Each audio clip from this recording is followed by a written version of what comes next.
நான் என் ஹஸ்பண்டும் 4ஆம் தரம் தான் படித்தேன். தேசிய அளவில் முதலிடம் பெற்றுள்ளேன்.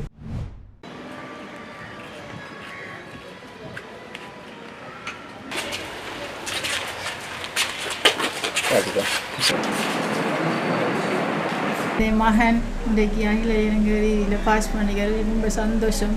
எல்லா பேரண்ட்ஸும் பிள்ளைகளை கவனிக்கணும். பிள்ளை இங்கே போகுது, யாரோட கூடுறாரு, எப்படி ஃபோன் பார்க்குற. நான் இவரை கடுமையாக கண்காணிக்கிறதான். ஃபோன் பார்க்குறத இருந்து இவரை தூங்கினா தான் நான் தூங்குவேன் இரவையில். நான் என் ஹஸ்பண்டும் 4ஆம் தரம் தான் படித்தேன். அவள் என் பிள்ளை 3 பேரும் அவளோட முயற்சி தான். எல்லா பிள்ளைகளும் பாஸ் பண்ணணும்னு நான் துவா செய்தேன். 2025 GCAL பெறுபேறுகளின் அடிப்படையில் வணிகப் பிரிவில் தேசிய அளவில் முதலிடம் பெற்றுள்ளேன். மிகவும் மகிழ்ச்சிகரமாக இருக்கிற செய்தியாக இருக்கிறது.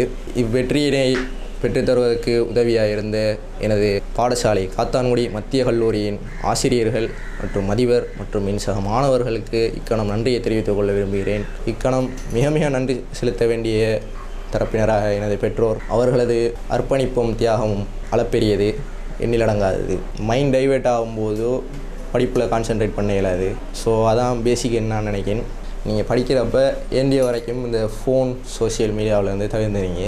எம்முடைய பாடசாலையில் கல்வி கற்ற MSM ஃபர்தான் என்ற மாணவன் வர்த்தக பிரிவில் பரீட்சைக்கு தோற்றி தேசிய ரீதியில் அவர் 1ஆம் இடம் என்கின்ற அடைவினை பெற்று தந்திருக்கின்றார். இது மிக ஒரு பெருமையான ஒரு அடைவாக இருந்து கொண்டிருக்கின்றது.